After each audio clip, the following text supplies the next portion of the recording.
Ainda há uma última oração. Poucos percebem isso. O texto de Sansão não é apenas a história de um homem forte que caiu por causa de uma mulher. É a história de como Deus educa o orgulho pelo silêncio. Imagine a cena. Você ora e nada. Você clama e o céu parece de pedra. Nenhum sinal, nenhuma intervenção, nenhuma porta aberta. A maioria conclui rápido demais. Deus me abandonou. Deus se afastou. Deus se esqueceu de mim. Mas o que estou prestes a te mostrar muda completamente a forma como você lê esses momentos de silêncio divino. Na prisão de Gaza, acorrentado, cego, girando um moinho como um animal, Sansão descobre algo que nunca havia entendido quando estava livre, forte e famoso. Deus pode calar a voz para acordar o coração. Sansão perdeu quase tudo: força, liberdade, visão, reputação, futuro humano previsível.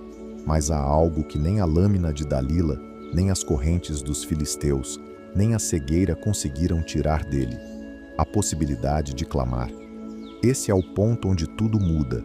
Não é quando o cabelo cresce, é quando o orgulho cai. A maioria lê Juízes 16 como um final trágico. Poucos enxergam que ali há um dos atos mais profundos de arrependimento silencioso de toda a Escritura. Sansão não cai quando perde a força. Sansão cai quando confunde unção com autonomia. E ele começa a se levantar não quando recupera poder, mas quando sussurra, humilhado: Senhor Deus, lembra-te de mim. O céu se move não por espetáculos, mas por corações quebrantados. Quando Deus parece em silêncio, talvez Ele esteja conduzindo você ao único lugar em que a oração deixa de ser discurso e se torna entrega. A maioria lê a história de Sansão como moral infantil. Não conte seu segredo para pessoas erradas. Mas o livro de Juízes está fazendo algo muito mais profundo. O cenário de Juízes, quando cada um fazia o que era certo aos seus próprios olhos, historicamente, estamos numa fase sombria de Israel. Não há rei, não há unidade nacional. Há ciclos de apostasia, opressão, clamor, libertação e queda de novo. O refrão teológico de Juízes é devastador. Naqueles dias não havia rei em Israel. Cada um fazia o que parecia certo aos seus próprios olhos. Sansão é levantado exatamente nesse contexto. Um homem forte em um povo frágil, um nazireu consagrado em meio a um Israel dividido. O nazireato, sinal de separação, não de superioridade. Teologicamente, Sansão é apresentado como nazireu desde o ventre, Juízes 13. Isso é fundamental. No Antigo Testamento, o nazireu era alguém separado para Deus por um período ou por toda a vida. Não podia beber vinho ou produtos da videira. Não podia tocar em mortos. Não cortava o cabelo. Nada disso era superstição. Cada detalhe era sinal externo de uma realidade interna. Eu não me pertenço. Minha vida é de Deus. Sansão, porém, encarna o drama do homem que carrega o sinal da consagração, mas vive como se fosse autônomo. Ele toca em carcaça de leão, brinca com os filisteus, se envolve com prostitutas, entra e sai de Gaza como se fosse invencível. A força que deveria lembrar sua dependência passa a alimentar sua ilusão de independência. Quando o dom vira posse, poucos percebem isso. O problema não começa com Dalila. Dalila é só o último ato. O problema começa quando Sansão trata o dom como algo que ele controla, algo que ele usa quando quer, como quer, por quem quer. A lógica interna é: eu tenho força, logo eu posso. Esse é o ponto teológico fundamental. Quando o dom vira posse, o coração já se afastou. Deus não tira a força de Sansão imediatamente. Primeiro, ele remove algo muito mais grave: a sensibilidade espiritual. Sansão ainda quebra cordas, ainda arranca portas, ainda assusta filisteus, mas já não escuta. Prisão, cegueira e o moinho. Pedagogia divina em forma de imagem. No mundo antigo, colocar um homem para girar um moinho era sinal de humilhação total, equiparava-o ao trabalho de animais. Sansão, o juiz de Israel, agora gira em círculos. A imagem é teologicamente genial. Por dentro, há muito tempo, sua vida já girava assim. Cego fisicamente. Já havia ficado cego espiritualmente. Preso por correntes externas. Já era prisioneiro de sua própria autonomia. E é exatamente ali, no lugar onde tudo parece fim de linha, que o texto faz uma observação que passa despercebida para muitos. Mas o cabelo da sua cabeça começou a crescer de novo. Juízes 16, 22. Isso não é ornamento narrativo, é teologia em forma de detalhe. Este é o ponto onde tudo muda. A maioria lê Juízes 16 focada no colapso do templo filisteu. Mas o clímax teológico não é arquitetônico, é interior. É a oração de um homem quebrado. Mas o cabelo começou a crescer, mais do que biologia. Quando o texto diz que o cabelo de Sansão começou a crescer, ele não está dizendo, passou tempo na prisão. Em termos narrativos e teológicos, isso aponta para algo mais profundo. Retomada do sinal da aliança, arrependimento silencioso ao longo do tempo. O cabelo nunca foi a fonte da força. Era o sinal visível de uma verdade invisível. Você foi separado. Você não se pertence. Quando esse sinal é restaurado, o texto está nos dizendo, lá no anonimato, na rotina humilhante do moinho, em silêncio, algo dentro de Sansão começou a se realinhar. O moinho não quebra o corpo, quebra o orgulho, a oração que revela tudo. Chegamos à cena final. Sansão é levado ao templo de Dagon para ser exibido como troféu. Ele pede para ser colocado entre as colunas. E ali, ele ora. A maioria não percebe a profundidade dessa oração. Ele não pede fama de volta, status de juiz, reputação restaurada, longa vida. Ele faz um pedido curto, teológico e devastador. Senhor Deus, lembra-te de mim. Aqui está o ponto. Quando alguém pede para ser lembrado por Deus, está dizendo, na prática, eu não mereço ser lembrado. Se o Senhor se lembrar de mim, será pura graça. Essa oração ecoa os salmos penitenciais, onde o salmista apela à memória de Deus, o ladrão na cruz que diz, lembra-te de mim quando entrares no teu reino. Toda a teologia da graça, salvação como memória misericordiosa de Deus, não como mérito humano. Poucos percebem isso. Sansão, no final da vida, ora melhor do que quando tinha tudo. O homem que antes falava com enigmas, agora fala com simplicidade. O herói que antes fazia performances, agora faz confissão. Nem toda resposta divina é continuação. Algumas são consumação. Deus responde. Mas aqui está o escândalo teológico para mentalidades superficiais. Deus não dá de volta a antiga vida de Sansão. Deus não reabre o ciclo de mais um pouco da mesma história. Deus conduz à consumação do propósito. Sansão morre. Aos olhos do mundo antigo, é o fim trágico de um herói. Aos olhos da teologia bíblica, é a resolução de um conflito entre orgulho e graça. É melhor morrer alinhado do que viver forte e distante. Nem toda resposta de Deus é prolongar nossos projetos, preservar nosso conforto, restaurar nossa fama. Às vezes, a resposta de Deus é cortar ciclos, encerrar fases, selar uma história com um ato final de obediência.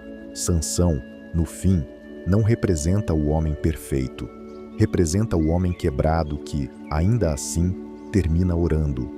Deus não rejeita quem cai, ele resiste a quem insiste no orgulho.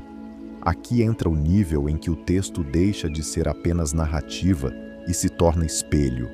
A pedagogia do silêncio de Deus.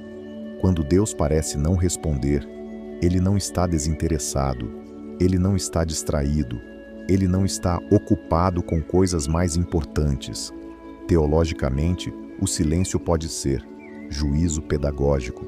Deus permite as consequências do orgulho, limpeza de ilusões. O ruído cai, a máscara cai, o eu cai. Espaço para arrependimento, não em palavras, mas em disposição.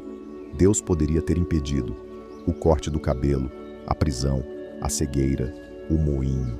Mas isso manteria Sansão forte e distante. Poucos entendem isso. Há momentos em que Deus não nos salva de cair, porque Ele quer nos salvar dentro da queda. Unção X, autonomia.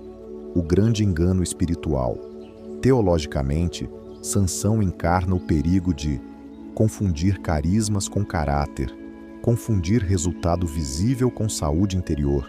Ele segue vencendo batalhas, enquanto por dentro vai se tornando imprudente, insensível, centrado em si mesmo. No nível espiritual, isso é assustador. É possível continuar funcionando ministerialmente, teologicamente, socialmente, mesmo com o coração longe. O juízo de Deus, muitas vezes, não começa tirando dons. Começa tirando a ilusão de controle, a lógica da graça, lembrança imerecida. Quando Sansão ora, lembra-te de mim, ele está acessando o núcleo da fé bíblica. Deus não responde porque alguém merece. Deus responde porque Ele é o Deus que se lembra. No Antigo Testamento, lembrar-se é verbo de aliança. Deus se lembra de Noé na arca. Deus se lembra da aliança com Abraão. Deus se lembra do clamor de Israel no Egito. Quando Sansão pede para ser lembrado, ele está dizendo: eu não tenho mais nada a apresentar, exceto a tua própria fidelidade. Filosoficamente, isso destrói qualquer teologia meritocrática. O último ato de Sansão não é demonstração de força humana, é demonstração de que até a força final depende de misericórdia. Nem toda restauração é voltar ao antes. Nós romantizamos restauração como recuperar tudo o que se perdeu, voltar exatamente ao ponto anterior da queda. Biblicamente, muitas vezes, restauração é ser realinhado com o propósito de Deus, mesmo que a forma externa mude, ou até termine, morrer diferente de como se viveu. A vida de Sansão não é modelo a ser copiado, mas o final de Sansão é um alerta. Não subestime o que Deus pode fazer com um coração que se rende tarde. Não idolatre o que Deus fez com você no auge. O mais importante pode estar no último clamor, não no maior feito.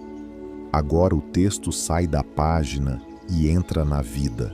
Quando Deus não responde como você esperava, talvez você esteja orando há anos por algo que não muda, pedindo uma porta específica que nunca se abre, vivendo as consequências de escolhas passadas que não dá mais para desfazer. E o céu, aparentemente, em silêncio. Antes de concluir, Deus me abandonou, é preciso perguntar algo bem mais incômodo e libertador. O que em mim Deus está educando através desse silêncio? Qual orgulho está sendo triturado no moinho da realidade? Qual ilusão de controle está sendo arrancada? Em que ponto eu confundi dom, chamado, talento, ministério com propriedade minha? Enquanto houver fôlego, há oração. Essa é uma das verdades mais fortes deste texto. Sansão perdeu tudo, menos a capacidade de dizer Senhor. Perdeu visão física, mas recuperou visão espiritual. Perdeu longevidade, mas ganhou alinhamento final. Perdeu a glória humana, mas encontrou o lugar da oração que pesa no céu. Enquanto houver fôlego, lucidez mínima, um mínimo de quebra interior, a porta da oração não está fechada. Não importa o quanto você já desperdiçou, o quanto você já estragou, O quanto você já se distanciou do que Deus te chamou para ser. A pergunta não é: dá para voltar a ser exatamente quem eu era? A pergunta é: dá para terminar alinhado ao que Deus quer agora? E você tivesse apenas uma oração hoje. Coloque tudo em um cenário extremo. Se hoje você tivesse somente uma oração, uma frase, qual seria?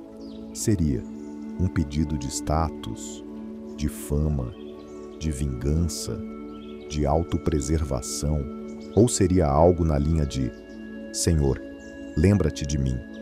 Senhor, alinha meu coração, custe o que custar. Senhor, não me deixa terminar forte por fora e morto por dentro. Às vezes, a oração mais curta é a mais densa. Às vezes, a última oração é a que mais pesa no céu. A maioria lembra de Sansão por aquilo que ele ergueu. Deveríamos lembrá-lo pelo que ele finalmente soltou. No fim, o homem que viveu como se fosse dono da própria força morre confessando, com o corpo e com a oração. Sem ti, eu não fico em pé, nem para cair. O templo cai, o pó sobe, o barulho é de destruição. Mas no plano de Deus, há ali um som que o texto não descreve, mas a teologia enxerga. O som de um orgulho quebrado. Deus não romantiza nossa queda, mas Ele se recusa a desperdiçar nossa humilhação.